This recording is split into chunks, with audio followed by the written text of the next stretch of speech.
Welcome to Essential Oils 101. Over the course of the next few days, I'll be giving you little bite-sized chunks of information so that by the end of this course, you will be very comfortable and confident of how to use essential oils topically, aromatically, and even internally.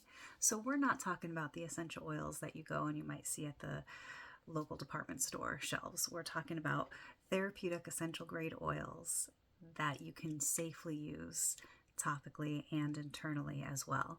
I can't even walk down the grocery store aisle of most places where there are scents. I get a headache.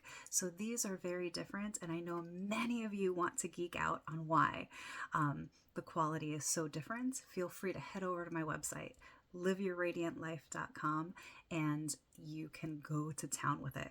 I know if I start going into the whole seed to seal and how we work with the quality of the soil and testing and the distillation process and how we have our own farms and distilleries, it's going to make most people glaze over. But for those of you that are excited about it, as I am, all the information is there. But that being said, these are very, very different. So especially if you're working with people that have compromised immune systems, children, older adults, pets, you want to be very, very careful about what you're bringing into your home, because a lot of essential oils, even if they say pure, can be full of synthetics. And for people that are sensitive like me, give them headaches. And you want to be really careful when working with pets, because lavender, for example, which is one of the most wonderful oils for pets, very often could be lavandin. If the company doesn't know how or where it's sourced, it smells very similar. Lavandin is toxic to some animals, especially small dogs. So you want to know where your oils are coming from. And that being said, that's where we're starting out here today. With that foundation, we're going to talk today about how to use the oils topically, aromatically, and internally.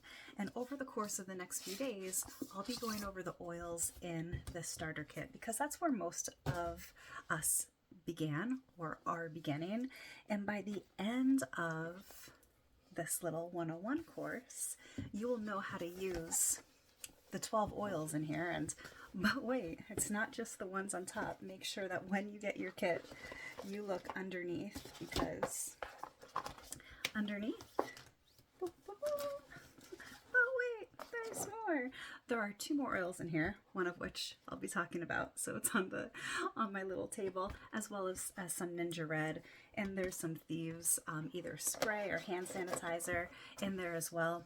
My hand sanitizer is in the car. So the most important point is, though, by the end of this 101 course, you are going to be comfortable using all 12 of these oils. So if something is going on, you could turn to this, whether it's for muscle support after a workout, for relaxation before bed, for immune support, to even flavor your water, for breathing and sinus support. There's something in here for everything. So I'm really excited to share. Today we're going to start with the difference between the oils that have the white label and the solid color label. So whether it's a Thieves oil with the solid cover label or that has the white label, these white labels are labeled for internal use. Not too long ago, the back of lavender, for example, would say you could use it topically, aromatically in the diffuser, and internally. A few years ago, the FDA made us change the labeling to either be for internal use, white label, or for topical and aromatic, which would be a colored label. The oil inside is exactly the same. So if, for example, you choose to buy a 15 milliliter bottle, which has between 250 and 300 drops in it, depending on the viscosity of the oil, versus a 5 milliliter bottle, which has between 75 and 100 drops, it's the same oil inside. So these are called vitality oils, labeled for internal use. And but they're the same oil inside. So say you buy the 15 milliliter bottle, but you want to make capsules with it or something like that. It's the same oil inside, but technically I will be talking about internal use with the Vitality oils only. Same oil. I'm just working on staying FDA compliant. So that being said, the most popular way and the only way that I knew that we could use essential oils was with the diffuser. This is one of my favorite diffusers. I have it out because I'm going to be doing a little class on using essential oils before bedtime with kids. So most of the Young Living diffusers have, you actually press on the talon here for turning it off and on. And oh, this is just the light. I don't know if you could see the light. And so usually pressing it once makes it go on high. Pressing it a second time, oh, that's the light. Pressing it the second time will make it go on medium. And pressing it a third time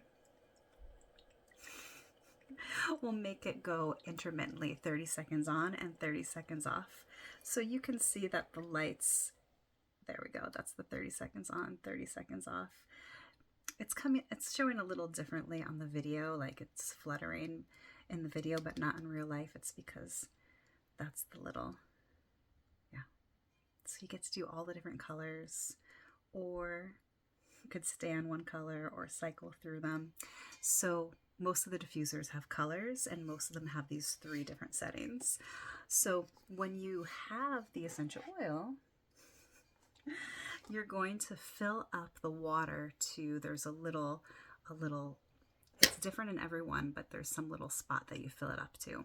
And I usually put my oil in first, then fill it with water. Some people put the water in first, then put 4 or 5 drops of the oil in, and that's that.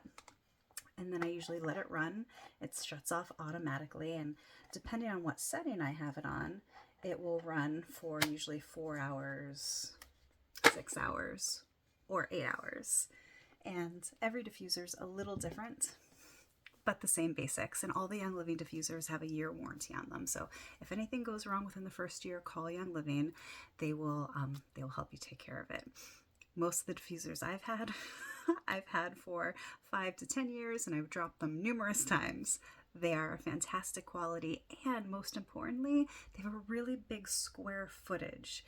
You really get what you pay for. So I wanted to get a second diffuser, so I went on Amazon and I just grabbed one thinking, diffuser is a diffuser. I couldn't smell it at all unless I was like right on top of it. So you want to make sure you get a diffuser that has a very good square footage, so that if you have a large room or a small room or an entire house, you're getting the right diffuser for you. So diffusing and using aromatically is also wonderful if you want to do some DIYs. I have some great recipes. I have a blog on my website, Holiday DIYs, that have great recipes that you could interchange out, and of course are wonderful throughout any time of year. And I like using glass water bottles. I have some links on that blog of glass water bottles as well as rollers that I've had good experiences with, because I've tried some and they have leaked. So be careful, read reviews, or go to my little blog on Holiday DIYs. And it's so wonderful to have sprays like this because you get to make your own scents. You know that what's going into them because you know the quality of the oil. And so they're safe for kids, for pets. A lot of people like to spray on their pillows or on their linens, or, oh my gosh, when I had my cat that had some issues with her kidneys, using purification oil, which was great to cut out smells, was so important for when I would clean up after her. And funky smells that would happen when you have pets and certain humans in the house. So I have recipes for everything, but having wonderful things like this as well, like for Christmas time with the pine oil, if you have an artificial tree, it's really fun.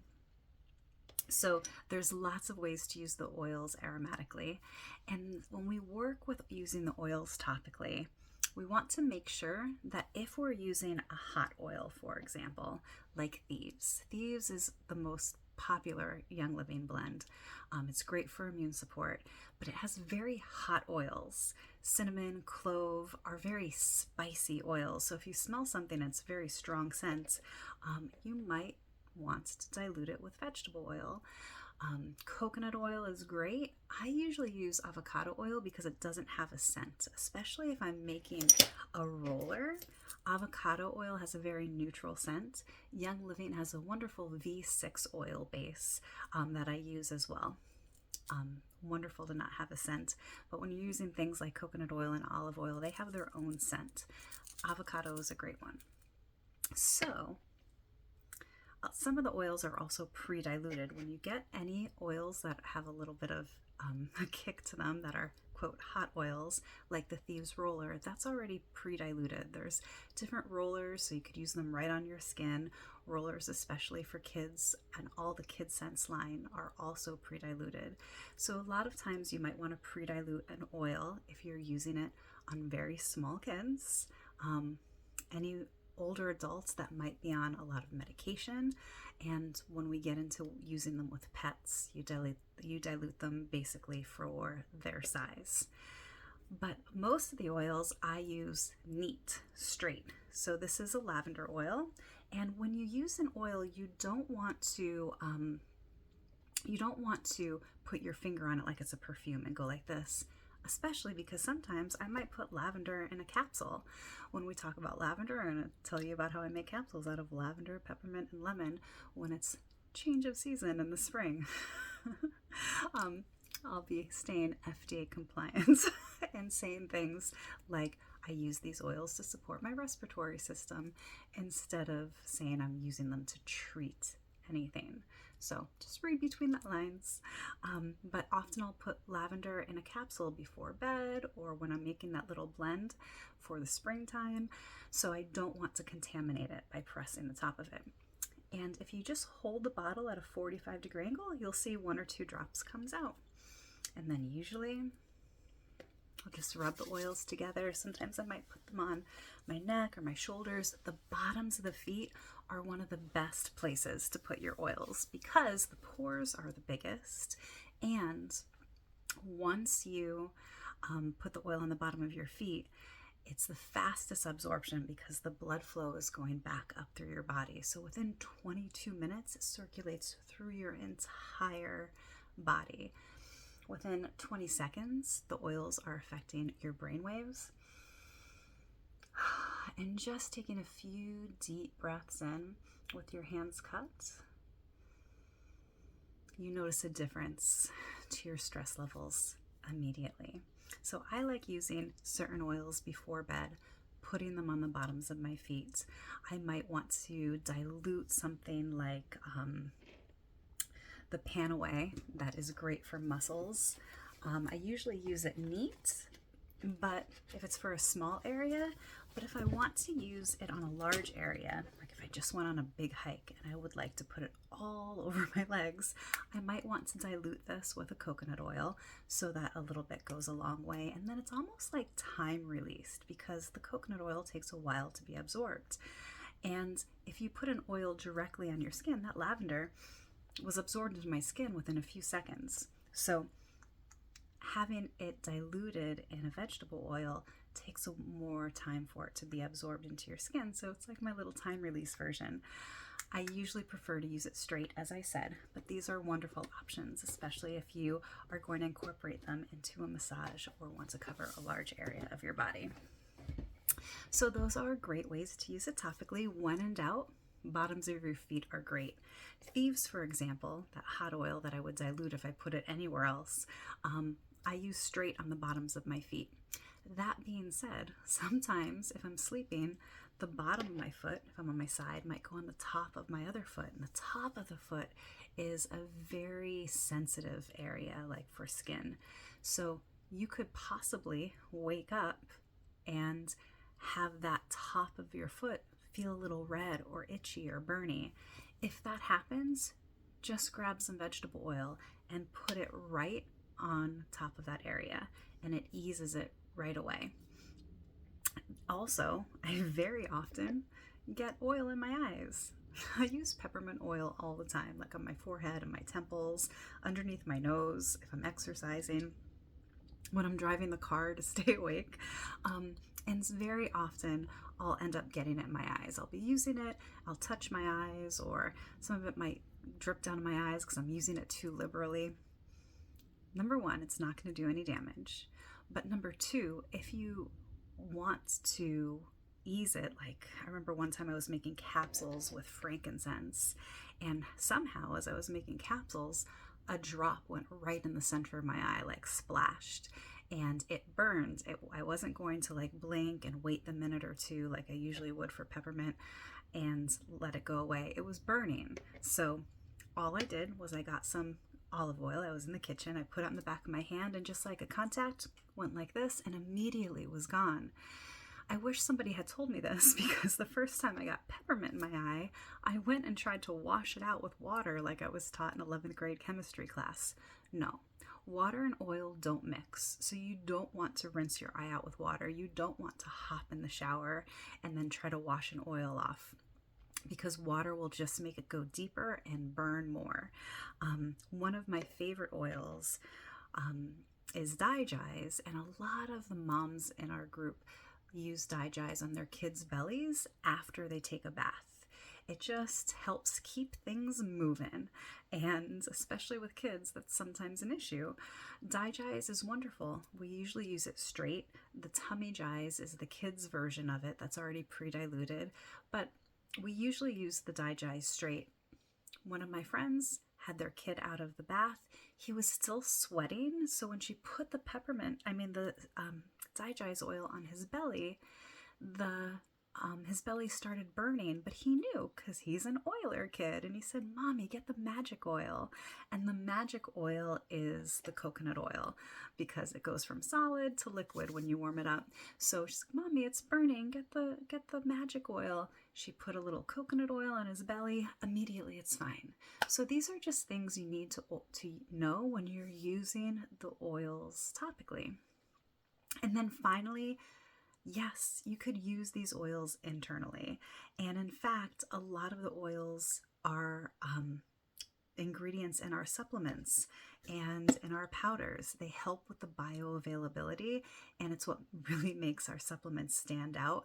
And I actually feel a difference when I am using these supplements. More so, I've actually never felt a difference before Young Living supplements, and I was always taking different vitamins growing up. Most of the time, most of the vitamins we take don't get absorbed, and we just have expensive poop and pee. So the essential oils help with the bioavailability and are just incredible. So for example, the thieves I'll sometimes use in capsules, because aromatically is wonderful. Topically is even more powerful, and if you're going to take it internally, it's even more powerful. So very often I will use a combination of thieves and frankincense and thyme oil in capsules if I'm not feeling well and I want to support my immune system. Or I use the Inner Defense supplement, which is already capsules that are pre-made and just easier. But you want to start low and go slow. Usually in the 00 capsules, you could fit like 20 drops of oils. That doesn't mean you want to put 20 drops in. When I do the capsules with the lavender and the peppermint and the lemon, I do 2 drops of each, and I could do it 2 or 3 times a day. When I do the capsules with the thieves and the frankincense and the thyme, you might want to start with 1 drop each and work yourself up to 2 or 3 drops each. And then I usually do 5 drops each, but I'm used to it. You want to start low and go slow, and it's better to do a little bit often than a whole bunch all at once. So I would rather do 2 or 3 drops 4 or 5 times a day than 5 or 10 drops all at once, because whatever your body doesn't use, it's going to get rid of anyway. So use common sense. Start low, go slow. And if you're making capsules, You make them and then you take them because those little vegetable capsules will disintegrate. I often use them for oregano oil too. Oregano, thieves, thyme, frankincense, they're all really wonderful for the immune system. But if you get the capsules like Inner Defense, they have some kind of a coating where they won't disintegrate, and then they're just so much easier because they're already pre-made. I also love using the oils in my water. If you're going to be using the oils in your water, you want to drink out of glass, not plastic, not styrofoam, not one of those bottles that have a plastic straw going down in it. I put a drop or two in the water, in the bottom of the glass, and then I put the water on top, and then it disperses it. Otherwise, it just sits on top. And I love doing this with like fizzy water, with SodaStream water, because then I get to have fun water. Because I don't know what's in all those cans. I don't know if the aluminum's leaking and things like that. So I love using lemon, vitality oil, grapefruit, tangerine, or citrus fresh. All of these vitality oils are really fun to use. You could use them in cooking. I have a whole little thing I could share about how to use the oils when you're my gosh, I really wasn't a very good cook, and using the oils like a drop of lime in my avocado for guacamole, and it's really fun. So these are a whole other world of essential oils, definitely not just scents like you may have thought. So as we continue the Essential Oils 101 class, I'll start showing you how to use 2 oils at a time. And then by the end of the class, like I said, you'll know how to use 12 of the most popular and versatile oils to support every system of the body. Respiratory system, immune system, your muscular system, to help you relax. And I'm really excited for you to kind of be your own essential oil guru. And whether you're looking for support in some area or somebody comes over and they're complaining about X, Y, or Z, you can say, oh, I've got an oil for that. I'll see you soon.